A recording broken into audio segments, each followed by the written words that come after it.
Titus Andronicus by William Shakespeare. Characters, Summary, Analysis. Hello and welcome to the discourse.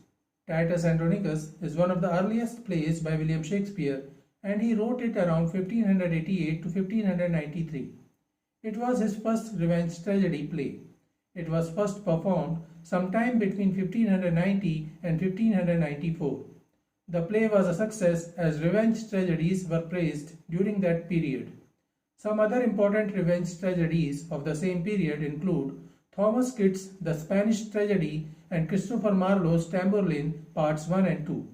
However, Titus Andronicus was rejected and neglected in the 17th century like other revenge tragedies. In 1687, Edward Ravenscroft criticized the play as rather a heap of rubbish than a structure. In 1765, Samuel Johnson criticized the play and said, "The barbarity of the spectacles and the general massacre which are here exhibited can scarcely be conceived tolerable to any audience." T.S. Eliot, 1927, called it one of the stupidest and most uninspired plays ever written.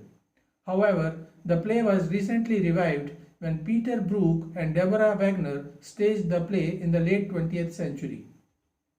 A film adaptation titled Titus was also released by Julie Taymor in 1999. It is a 5-act play based on the themes of revenge, violent justice, children, greed, and otherness. Another important theme is primogeniture versus merit. Who should be the emperor, the elder son of the late emperor, or the most suitable meritorious person in the kingdom? Characters of Titus Andronicus. Titus Andronicus or Titus is a triumphant Roman general who declines to be the Roman emperor after defeating the Goths in favor of Saturninus. He is very faithful to Rome and the emperor. However, Saturninus begins to suspect him and his followers ruin his family. By the end of the play, Titus loses 24 out of his 25 sons. Saturninus is the eldest son of the late Roman emperor. He is a corrupt, entitled, weak-willed emperor. He lusts for Titus's daughter Lavinia and wishes to marry her, but Lavinia is betrothed to Bassianus, his younger brother. When he fails to win Lavinia, he takes the captured Goth queen Tamora instead, thus elevating her and her violent companions to positions of power. Tamora is the fallen queen of the Goths.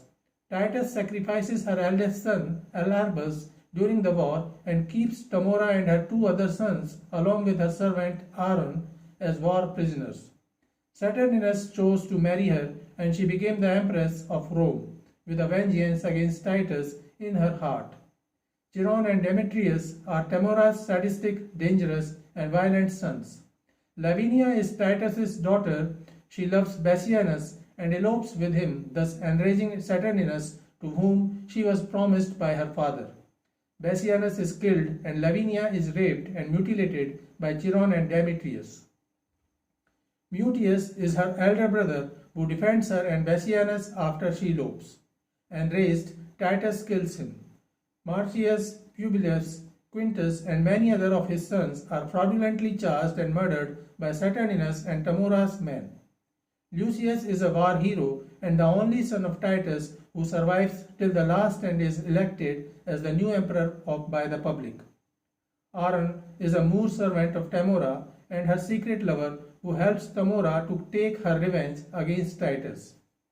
Marcus is Titus' brother, a rich and lofty administrator and tribune of Rome, who loses all his wealth as Titus' family falls. Summary of Titus Andronicus, Act 1. The play begins with the heated debate between Saturninus and his younger brother Bassianus in front of the Council of Rome. After the emperor's death, Saturninus claims his right to empery for being the eldest son. However, Bassianus says that Saturninus is unfit for the position and that he, the more honorable son, should succeed their father.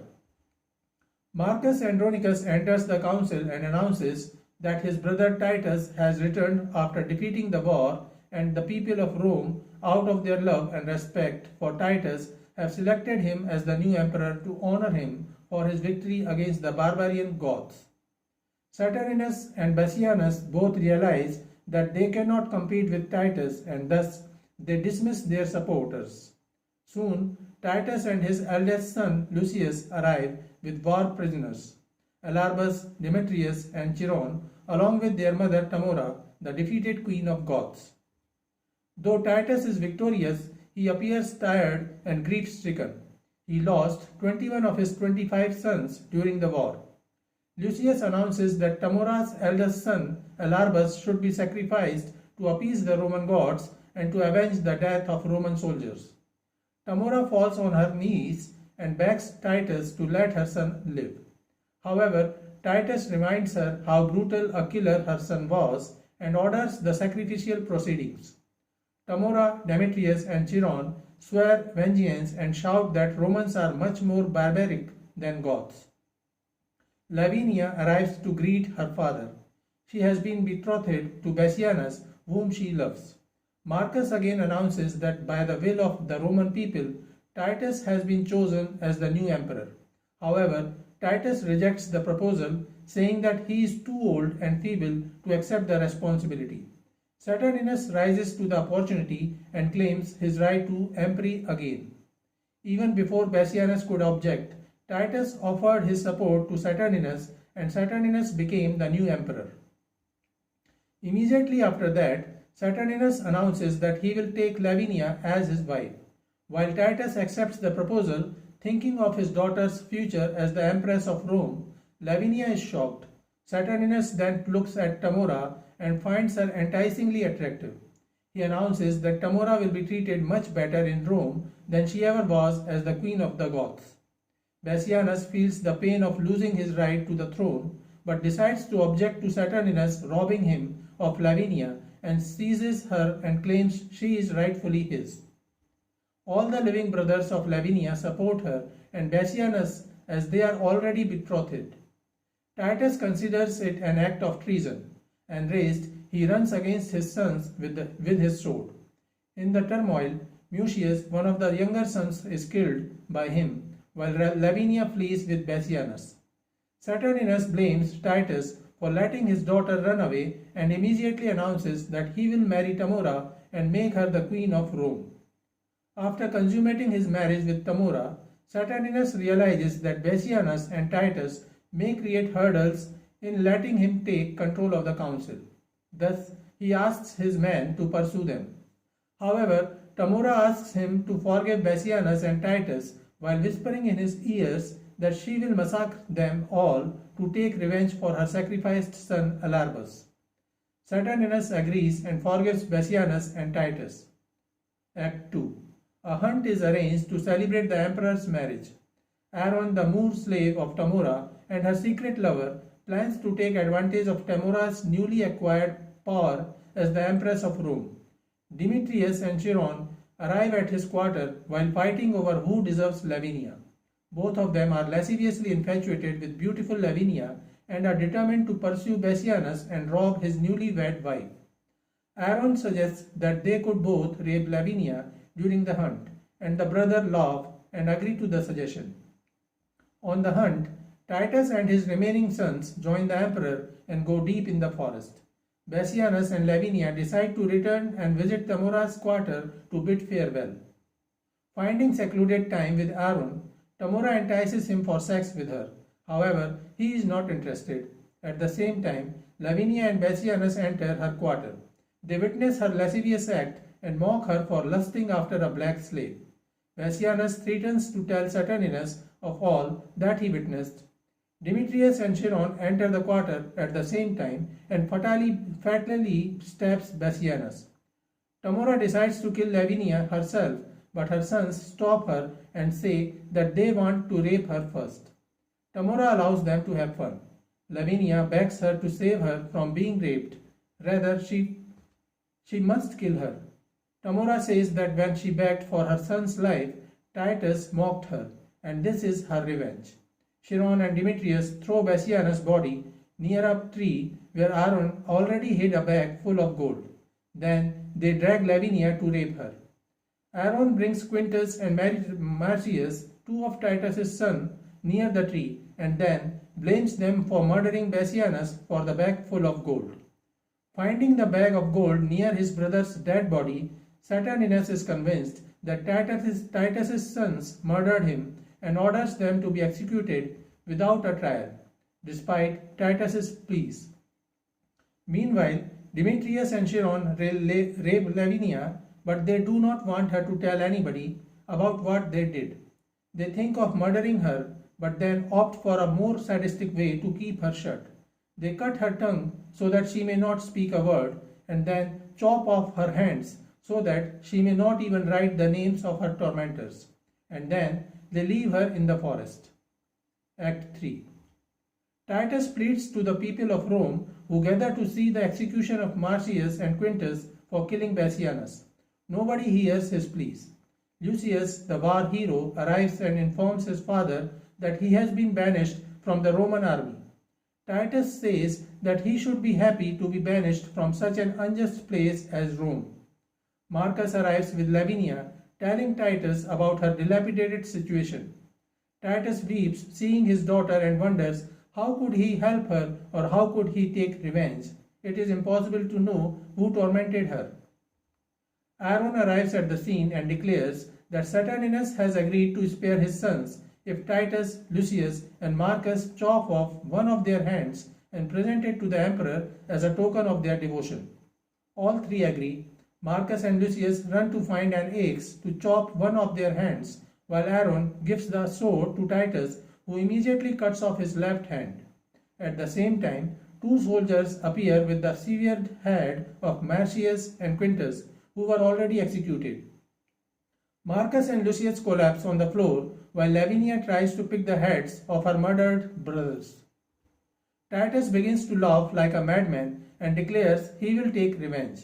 He asks Lavinia to pick his chopped hand in her teeth while he and Marcus pick a head each. Lucius goes away, declaring he will raise an army against Rome.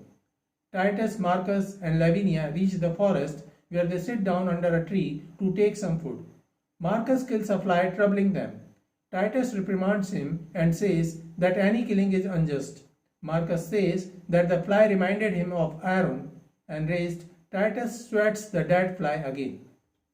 The only motive of his life is to take revenge, he announces. Act 4. Lavinia chases Lucius's son, who is reading a book. The child gets horrified by seeing Lavinia's mutilated condition and runs away. Titus asks Lavinia why she is chasing the boy, and Lavinia indicates towards the book Metamorphosis by Ovid that the child was reading. Then she manages to turn the pages to the story of the rape of Philomel. Titus realizes that his daughter was raped. Marcus notices that she cannot speak nor she can write, but then brings a branch of a tree and tells her to write the names of the perpetrators on the sand using her teeth. She writes the names of Demetrius and Chiron.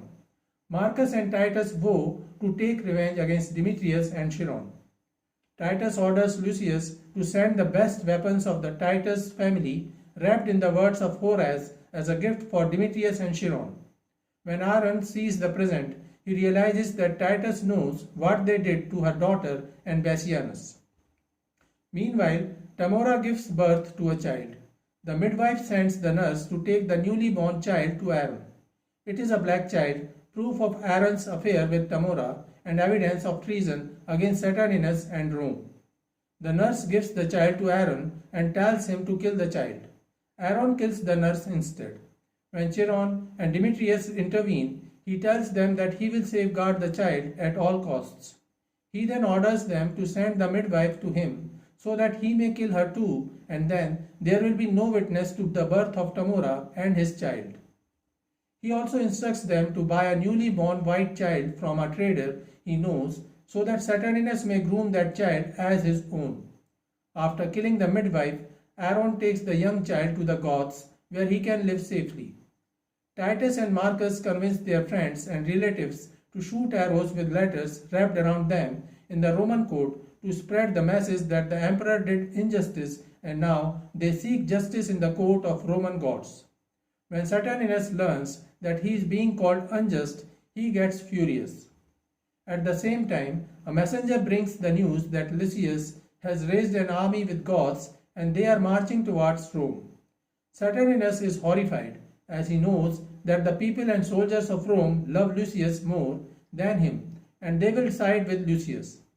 Tamora tries to calm him and claims that she will solve the problem. Act 5. Lucius has gathered a big army of Goths and his friends from Rome just outside the boundaries of Rome. He declares that the people of Rome wish to dethrone the unjust king. A leader of Goths too declares his allegiance to Lucius and vows revenge against Tamora, who did much more harm to the Goths than the Romans did. Some Goth soldiers bring Aaron with a black child and inform them that the child is an adulterous son of Aaron and Tamora. Lucius declares the execution of Aaron and the child. Aaron pleads that if his son is allowed to live, he will confess all his crimes. Lucius agrees and Aaron confesses how he planned Bassianus' murder and Lavinia's rape and how he incited Titus to chop his hand while he already knew that his sons were dead. He confesses his adulterous relationship with Tamora and many more heinous crimes. Lucius orders to gag him and let him die a slow death while protecting the newly born child. Saturninus sends a messenger to Lucius with a request for a meeting and peaceful resolution of their differences. Lucius agrees to the meeting. Tamora decides to visit Titus at his abode in disguise so that she may get a chance to murder him and Lucius. Demetrius and Chiron accompany her. She takes the disguise of the goddess of revenge, while Demetrius and Chiron are disguised as rape and murder. Titus recognizes them but does not let them know. He entertains them and asks Marcus to follow everything that the goddess of revenge asks him to do. Marcus plays along. Tamora asks Titus to bring his son to her and Titus agrees to do so. He pleads with the goddess of revenge to help him take revenge against Demetrius and Chiron. The goddess assures him that she will help him. Titus then says that he will make sure that Lucius is there in the evening for the dinner to which he invites the goddess of revenge too. Tamora promises to be there. As she prepares to leave, Titus asks her to let rape and murder help him in preparing for the night. Demetrius and Chiron agree, hoping to continue the disguise. As soon as Tamora leaves, one of the kinsmen of Titus gags and binds Demetrius and Chiron. Lavinia arrives with a basin and Titus tells the rapists that he will murder them and make pies of their blood and flesh. That will be served in the dinner arranged for the night. He then cuts their throats. In the evening, Marcus and Lucius meet the emperor and the queen and bring them to the parley for dinner. Titus, dressed in a cook's dress, serves the food to all of them. Marcus brings Lavinia, who too sits with them. Titus then asks Marcus about the tale of Virginius and his daughter, who was violated and then slain. Saturninus agrees that Virginius was right to kill his daughter because she had been raped. Titus then kills Lavinia by cutting her throat. Saturninus is appalled by seeing this. He asks why would Titus do such a horrifying act. Titus says she could not speak, could not eat, could not write, she could hardly stand by her own. Her life was just pain and ignominy, and he rescued her from that pain. Titus then tells him how Chiron and Demetrius murdered her daughter's husband, raped her, mutilated her, and how Tamora witnessed all that bestiality. Tamora gets frightened and asks where are Demetrius and Chiron, as she left them with Titus. Titus says that she is eating the pies made of her son's flesh and blood, and then cuts her throat. Saturninus stabs Titus in retaliation, and Lucius slays him down. After the death of Titus, Lucius and Marcus appear in the Roman court and explain how Titus Andronicus and his family were betrayed and tormented. He informs how Tamora and Aaron cheated Saturninus and Rome. The Romans agree that Titus's revenge was justified and pray for Lucius to be the leader of Rome. Lucius is unanimously elected the next emperor of Rome. He orders Aaron to be buried chest deep in the sand and be left to die of starvation. He orders proper funeral rites for Titus and Saturninus, but orders that Tamora's dead will be left on the seashore to be eaten by wild birds and beasts, as she lived a life of a beast. So this is it for today. We will continue to discuss the history of English literature. Please stay connected with the discourse. Thanks and regards.